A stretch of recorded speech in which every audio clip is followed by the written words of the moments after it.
ABP 24 news पर वक्त हो गया है दिन भर की 10 बड़ी खबरों का। चक्रवात तौकाते भारत के तटीय इलाकों में भारी तबाही मचा चुका है। ऐसे में प्रधानमंत्री स्वयं गुजरात और दीव का दौरा कर वहां पर तूफान से हुए नुकसान का जायजा करेंगे। साथ ही ऊना, दीव, जताराबाद और महुआ का भी हवाई दौरा करेंगे, जिसके बाद प्रधानमंत्री अहमदाबाद में एक समीक्षा बैठक में हिस्सा लेंगे।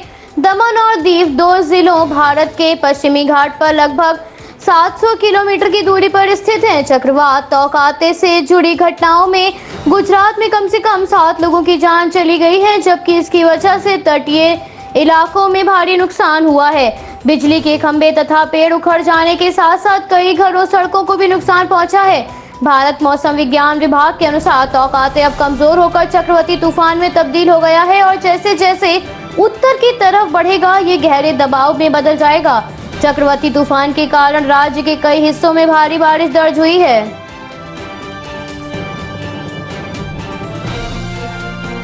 राहुल गांधी ने मोदी सरकार पर निशाना साधते हुए कहा, वैक्सीन कम होती जा रही है और कोविड मृत्यु बढ़ती जा रही है।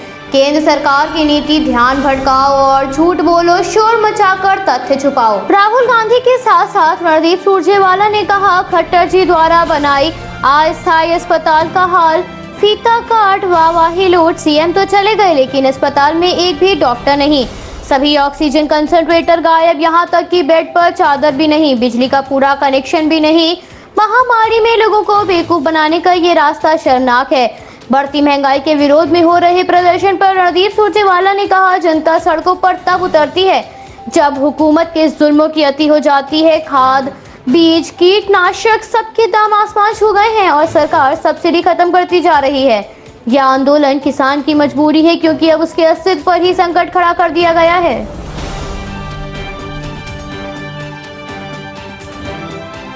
कोविड-19 महामारी के मध्य निजी अस्पतालों में अस्पताल प्रशासन की मनमानी थमने का नाम नहीं ले रही है। प्रदेश के मुख्यमंत्री योगी आदित्यनाथ के दौरे के बाद भी अस्पताल में मरीजों से मनमाने पैसे वसूले जा रहे हैं। एक दिन में दवाइयों के 20,000 तक के पैसे लिए जा रहे हैं। ऑक्सीजन सिलेंडर के लिए 3,500 तक मरीजों को चुकाने पड़ रहे हैं। उत्तर प्रदेश के मुख्यमंत्री द्वारा जारी किए गए सख्त निर्देशों के बाद भी अस्पताल प्रशासन सरकार के नियमों का खुले तौर पर उल्लंघन कर रहे हैं, जिससे महामारी की मार झेल रही आम जनता को अब अस्पतालों द्वारा लूट का भी सामना करना पड़ रहा है। नौबत यह आ गई है कि अस्पतालों में इलाज के लिए लोगों को अपना घर गिरवी रखना पड़ रहा है, तो बिल ना चुकाने पर तीमारदार को गैलरी में बैठाया जा रहा है। ऑक्सीजन सिलेंडर के लिए प्रतिदिन 7,200 रुपए वसूले जा रहे हैं, तो वहीं दवाओं का बिल 30,000 रुपए तक का बनाया जा रहा है। 6 दिन में अस्पताल का बिल 1.08 लाख रुपए मरीजों को थमाया जा रहा है। निजी अस्पतालों में बढ़ती मनमानी को देख पैसे ना जुटा पाने वाले लोगों को अब बीमार हालत में ही अपने परिजनों को अस्पताल से छुट्टी कराकर घर ले जाना पड़ रहा है।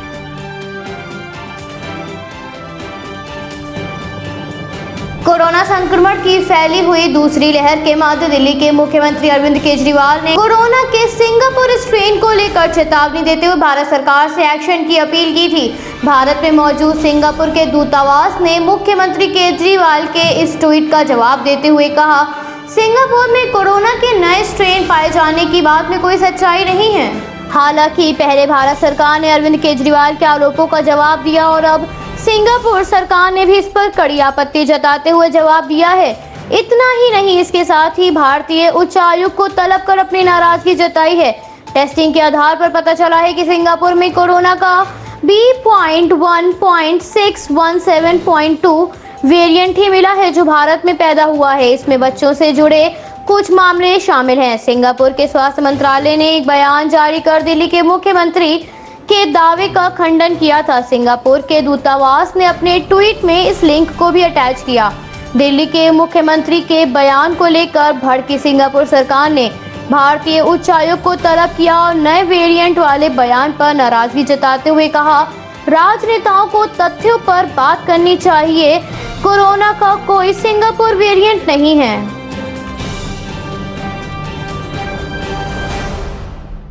भाजपा और कांग्रेस का एक दूसरे पर हमलावर रुख जारी रहता है। ऐसे में एक बार फिर कांग्रेस की ओर से कथित टूल किट मामले को लेकर भाजपा पर निशाना साधा गया था, जिसके बाद भाजपा ने मुद्दे को उठाते हुए भाजपा के राष्ट्रीय प्रवक्ता संबित पात्रा ने कहा, पार्टी के लिए टूल किट सौम्या वर्मा नाम की एक महिला ने तैयार किया और इस टूल किट के माध्यम से पार्टी देश में भ्रम फैला रही है।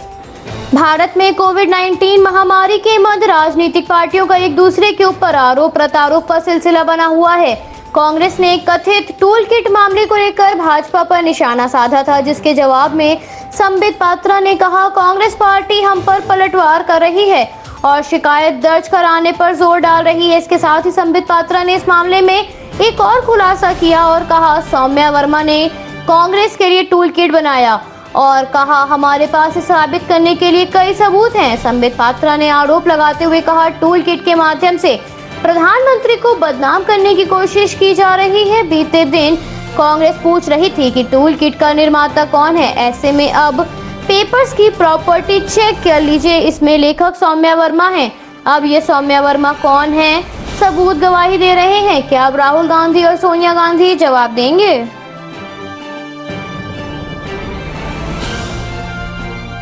भारत में टीकाकरण अभियान में टीके की कमी के कारण विघ्न पड़ गया है। भारत में 18 से 44 वर्ष के लोगों को संक्रमण से बचाव के लिए टीका लगाने की होड़ मची हुई है, लेकिन टीके का स्टॉक में कमी होने के कारण टीकाकरण बाधित हो रहा है।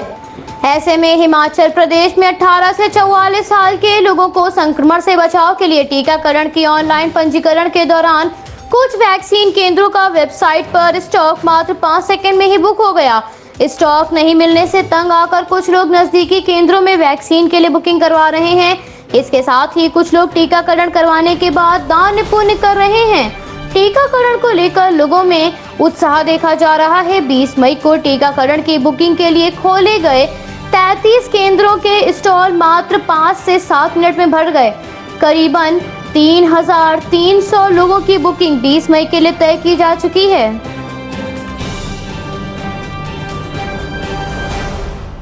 भारत में कोरोना संक्रमण की दूसरी लहर ने अब गांव का रुख कर लिया है। संक्रमण का कहर अब दक्षिण भारत के गांव में फैलने लगा है। कोरोना के बढ़ते हुए प्रसार को देख सभी राज्यों ने तैयारी शुरू कर दी है। कर्नाटक के मुख्यमंत्री बीएस येदियुरप्पा ने बैठक के दौरान जिला पंचायतों के डिप्टी कमिश्नर और सीईओ को ग्रामीण क्षेत्रों में मरीजों के लिए आइसोलेशन सेंटर खोले जाने के दिशा निर्देश जारी किए हैं। मुख्यमंत्री ने दिशा निर्देश जारी करते हुए अधिकारियों से कहा, क्षेत्र के स्कूलों, छात्रावासों और विभागों के साथ अन्य हॉल को आइसोलेशन केंद्र के रूप में विकसित किया जाए।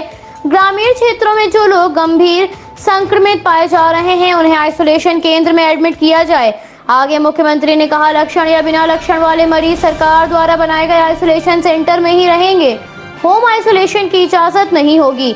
उपायुक्त संबंधित क्षेत्र में कोरोना के इलाज में इस्तेमाल होने वाली जरूरी दवाओं के साथ ऑक्सीजन सिलेंडर की भी व्यवस्था करें, ताकि आपातकाल में कुछ गंभीर मरीजों को भी केंद्र पर इलाज मिल सके।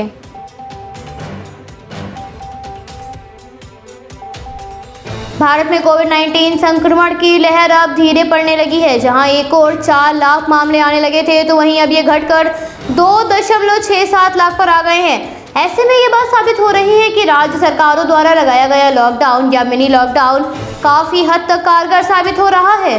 जानकारों के अनुसार यदि गिरावट का दौर जारी रहा तो एक सप्ताह के अंदर दूसरी लहर चली जाएगी और हालात काफी हद तक सामान्य हो सकेंगे। भारत में आई दूसरी लहर का प्रकोप पहली लहर की तुलना में 3 गुना अधिक देखा गया। भारत में पहली लहर के दौरान अधिकतम 97,000 मामले सामने आए थे। हालांकि खतरा अभी टला नहीं है। भारत के विभिन्न राज्य जैसे महाराष्ट्र, कर्नाटक, उत्तर प्रदेश, मध्य प्रदेश समेत अन्य राज्यों में संक्रमण को काबू में करने के लिए लॉकडाउन लगाया गया था। केंद्र सरकार की बात करें तो इस दौर में प्रधानमंत्री ने लगातार महामारी का जायजा लिया और राज्यों के मुख्यमंत्री के संपर्क में बने रहे। हालांकि संक्रमण का प्रकोप मौत के आंकड़ों में नजर आ रहा है, मगर राहत कार्य उतना ही तेजी से चलाया जा रहा है। राज्यों को ऑक्सीजन की सप्लाई के लिए रेलवे ने अहम भूमिका निभाई है। रेलवे ने विदेशों से आई मदद को तुरंत अस्पतालों तक पहुंचाने का काम किया है।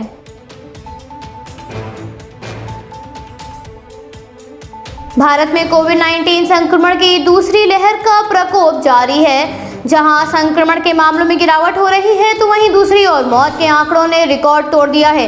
भारत में पिछले 24 घंटों में 2,67,334 मामले सामने आए, तो इसके साथ ही मरने वालों की संख्या 4,529 पहुंच गई है। 2,67,000 से ज्यादा मामले सामने आने के साथ ही भारत में इस महामारी से ग्रस्त होने वाले लोगों की संख्या लगभग 2,54,96,000 के पार पहुंच गई है। इसके साथ ही मरने वाले लोगों की संख्या 2,83,200 के पार है। भारत में पिछले 24 घंटों में 3,89,851 लोग स्वस्थ हुए हैं, जिसके बाद इस महामारी से स्वस्थ होने वाले लोगों की संख्या लगभग 2,19,00,000 के पार है। इस समय भारत में सक्रिय मामलों की संख्या 32,26,719 है। भारत में चल रहे टीकाकरण अभियान के तहत अब तक 18 करोड़ से ज्यादा लोगों को टीका लगाया जा चुका है।